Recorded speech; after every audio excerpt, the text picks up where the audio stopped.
Hello, ladies and gentlemen. Good evening. Once again, I'm Dr. Austin coming your way live and direct. And I want to first of all greet you Happy New Month. Today is Sunday, the third day of the month of July. This is exactly 9:08, so 9 p.m. I do not know what time it is wherever you are, but the reason for doing this video is to give a feedback on the recent development on the feedback on the on our train of our exercise, the free medical test, and it's quite an eye opener. I learned a lot of things from the exercise, and I thought it's something we can discuss and learn one or two things from. So I know by the end of my talk this evening, we're going to learn one or two things. The first thing is the first major lesson I learned is that women are different from men. I used to see it as if, women are the weaker sex or they do not deserve the kind of recognition given to them. But I now realize why God chose them in many places, in many things, and gave them big responsibilities. From what just happened at this free cancer screening, both for men and women, I've been able to come to terms with some facts that I have been finding difficult to relate to or relate with rather. Let me say the exercise was quite successful. A lot of people came.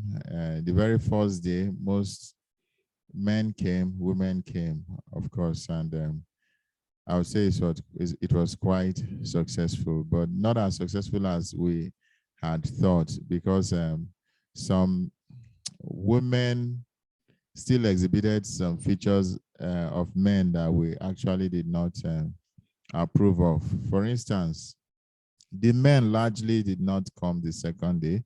And of course, the first day, which was Friday, rain fell. And we thought that was the reason why most people did not come, both men and women. But the second day, a lot of people came, and it will shock you to know if I tell you that not a single man came on that second day. If I say absolutely not a single man, I'm lying. A particular pastor came at the end of the day as we are closing, and he was the only person that came that day.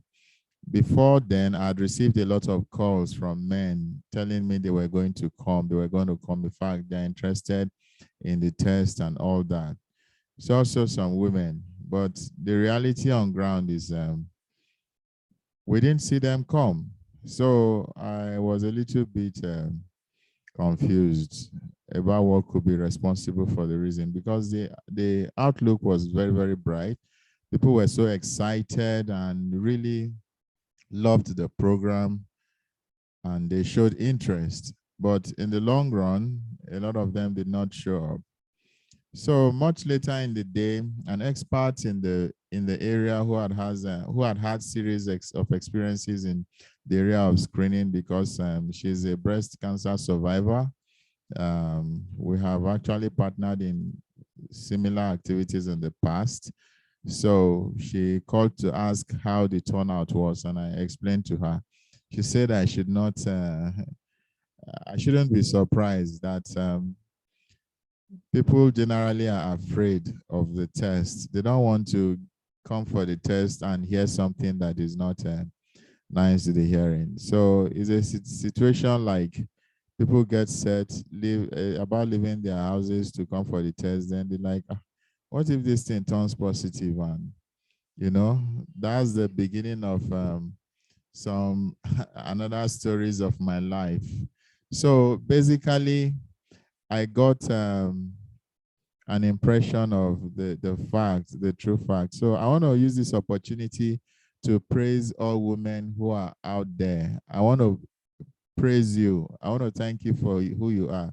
It's not for fun that God chose to put womb in you and to make you go through the 9 months of pregnancy before bringing a new life into the world. God is not making a mistake by doing that. So also, if we recount the Bible, Jesus Christ he first appeared to a woman. Women were the ones that first went to his grave and discovered that he was not there. So women are quite bold and they tend to take the bull by the horn. The real evidence I have for this is just the outcome of this outreach. Many women turned out. Many women turned out, and regardless of the nature of what they were screening themselves for, they they were bold enough to want to know the condition, their status, and good enough. A lot of them were negative, close to 100%. A lot of them, only very few of them that their results were not so fine. But we also know that infection could give that picture, and they also had traces of infection. So, and such infections could be so bad that even their wombs could get, their tubes could get blocked eventually and could render them infertile and things like that. So it was a great privilege for them. It was a great opportunity for them to have come around, done the test, and realized that, okay, the test showed, as against cancer, the test showed that they might be having some infections, and they received prescriptions for the treatment of that infection that was found. And there was no report of anybody who had issues with maybe breast cancer or cervical cancer. Okay, maybe that was because not enough people came, because we were quite prepared for a lot of people. And we know before you catch one case, you have to have screened a lot of people. So it is everywhere in the world.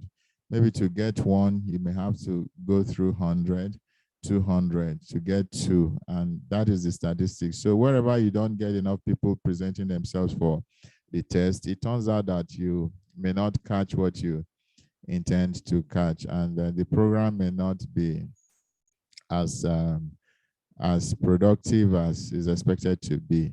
So that is it. Then for men, I don't know why you men are supposed to be bold guys. You men are supposed to be courageous, and you should be leaders because you are seen as the head of the home. So you should be able to take the lead and give people good examples, especially as the husband, of course, the father in the house, the husband of the woman. You should be able to even be the one that would have encouraged the wife to go for the test and also ensure that you go for the test. But the reverse is the case. So I probably will be calling some of those people who called me to tell me they'll be coming, why they eventually didn't come. And I wonder if excuses were just going around to all of them so that they would have one reason or the other, one excuse or the other to say. So by and large, I would say is a lesson, but I don't think is a good attitude. I am a medical practitioner, a family physician for that matter. That's to tell you that I have experience more like covering all areas of health, and I've had exposures, dealing with so many cases. And there are one or two things I can tell you that you can always take home and really be sure that I'm telling you the truth. And one of these things is from experience, they say prevention is better than cure. Those who are bold enough to face their health issues, they often don't get into trouble because they tend to catch things quite early at the beginning of the problem. So they say any problem shared is half solved. Okay, so it is in medical practice. If you were able to detect whatever is not in the proper place on time, we have measures to go through. We have measures to put in place to ensure that what is not properly placed, or what is not in the right position, or what is not going fine, we're able to manipulate it. And it's also important that even for the individual who is a layperson who does not have experience in the health area. At least they have experience when it comes to prayers and how to be mindful of what they are doing. What I mean is this: if you have a diagnosis of a particular condition and it's quite early enough, you can go into prayer and fasting. And fasting is one thing that I know can help the body heal. You can do your research. You may have noticed that animals in the wild, or even our domestic animals, when they fall sick, the first thing that they stop doing is they stop feeding. You may think that it is a dangerous thing for them, but the truth about it is that we have seen animals who go through that phase of illness, stop feeding. Over time, they recover and they start feeding and they are fine. Naturally, our bodies tend to heal better when we fast. So you notice those Christians and Muslims during their fasting period, they visit the hospital less. If they are hypertensive, they tend to need less of their drugs because their BPs are better controlled. So also if they are diabetic, their blood sugar are better controlled and all that. And generally energies are better during fasting, but at the very early stage of the fasting, because of some kind of adaptation issues, their bodies would be requesting for food that they've been used to. But over time, if they get tuned to the fact that they are not going to eat, they do better. And you can bear me witness, down the line, such that by the time fasting is ending, if you are not a foodie anyway, you will really appreciate the fact that you went through that fasting period. And you probably would have trimmed down, especially for those who are on the bigger side. But then there are other things that could mess up all this arrangement of the system when it comes to fasting. One of such things is at the time of breaking your fast, if you eat heavy, you tend to mess up the essence. For instance, there are people who, by breaking their fast, they tend to eat all they have missed through the day. They have what is equivalent to their breakfast, their lunch, and dinner. So such people, I can assure you that they don't have anything to gain, and they might not even reduce weight, and they might not have all the good benefits of the fasting. But for those who will just take a single moderate meal and they are okay and they continue their fast the following day and all that, they do better. Okay, I know I've said one or two things that you can pick from, but above all, I'm concerned about your health. I'm not too happy with the development of this recent development that people were scared of coming out for tests. For crying out loud, this company, this organization, Rotary Club of Nigeria, was doing something for your own benefit, and they spend a whole lot of money to get these experts to come around to run this test, and this was more like paid ahead of time. And if it wasn't taken advantage of, it's the club that actually lost, you understand? And you who would not come and take advantage of it, you have missed a very big opportunity because it's been paid for. So it's just like you rented something and you didn't use it.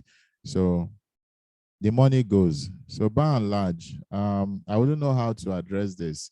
If you are listening to this, you are listening to me right now, you may want to make some comment or make some suggestion, or you want to you want to request maybe such an arrangement, especially for the men. If an arrangement can be made, I will get a good number of people who will call for this, and they are sure they will come. I think I would like to know, and it's a good thing that we take our health very seriously. I dare not tell you my experience about prostate cancer. Recently, I lost somebody very, very dear to his family. I know the family, and he had an opportunity to have diagnosed this ulcer more than 10 years ago. Sorry, not ulcer, cancer more than 10 years ago. And if that was done, I know definitely he would be alive today. because he was afraid, or probably his attitude, he never wanted to get himself around the four corners of a medical facility. He lingered and tried other means of taking care of himself. But then the condition worsened. By the time he ended up in the hospital, the rate, the level of the cancer had gone beyond what can be corrected. In fact, it was too late for surgery. It was too late for medication. The only thing was just to like watch him and try whatever we think can help, knowing very well that there's little we can expect from it. Eventually, he went. May his soul rest in peace. This is not the fate we want for any one of us. If we can get it early, catch it early enough, we deal with it. It is better. I know a few people who had symptoms of prostate cancer who approached me a long time ago, and we tried one or two things, and lo and behold, it appeared that they actually got completely cured. A man was telling me that he operated on his prostate and it was removed. We have a lot of people who have gone through things like that, and they are living fine. And the reason is that they detected this on time. Abroad in developed countries, they have programs for regular screening for both men and women. It is in Nigeria that we do not have such programs. It's only non-governmental organizations once in a while that make donations and sponsor such activities. And it happens maybe once in a year, once in 2 years. And when it comes like that, not many people appreciate it, because once they know what problem they are searching for, they are scared of getting a positive result. That is, they're being diagnosed that they have the problem, not knowing that when such diagnoses are made, there are efforts being put in place to correct. And I'm aware that Rotary Club has an arrangement to follow through with whoever is found positive, to ensure that they can continue to get some free attention, or maybe highly subsidized mode of treatment, so that they won't go through the rigors. And there are other many opportunities. I personally, I'll tell you that I've experienced a situation whereby early diagnosis was quite life-saving in many situations. This is one of them. So don't be afraid. Don't be afraid. Please be bold. Be bold enough. Now, once man they die, you understand. Let's not be afraid of that. I know the more you're afraid of that, the closer you are to that. I don't know. I don't want to say this statement cannot be disproved. You understand? But I want you to do your research. From my experience, those who are afraid of death, they tend to be closer to death than those who are not afraid of death. So my advice is to take the bull by the horn, face it squarely, check yourself. All the men that did the tests these few days that came, I think just two of them show some signs that they might be having high prostate antigen, meaning there are chances that they might have started growing cancer, not advanced stage. So these two men are going to be committed to some activities to help prevent a situation that will lead to a frank cancer. So I think at this point I should stop, and I'll be glad if you can comment after listening to this. And if you have a suggestion you want to make, please let me know. I'm all for you. My passion is to ensure that people are fine and healthy. They say prevention is better than cure. And one part of medicine that I uphold so much and I practice a lot is prevention. We have different levels of prevention. We have the primary prevention, secondary prevention, tertiary prevention, and quaternary prevention. Primary prevention, no problem has happened and you don't allow the problem to happen at all. That's the best form of prevention. We have secondary prevention. This is a prevention whereby the problem has happened, but before it starts causing damage, you have taken care of it. That's secondary prevention. Tertiary prevention is that it has actually caused damage, but they can be repaired, you know, and you fix that, and that's tertiary prevention. Quaternary prevention is that the problem has caused damage. Damage has been done, you understand? But for the person to live reasonable life, you have to rehabilitate the person.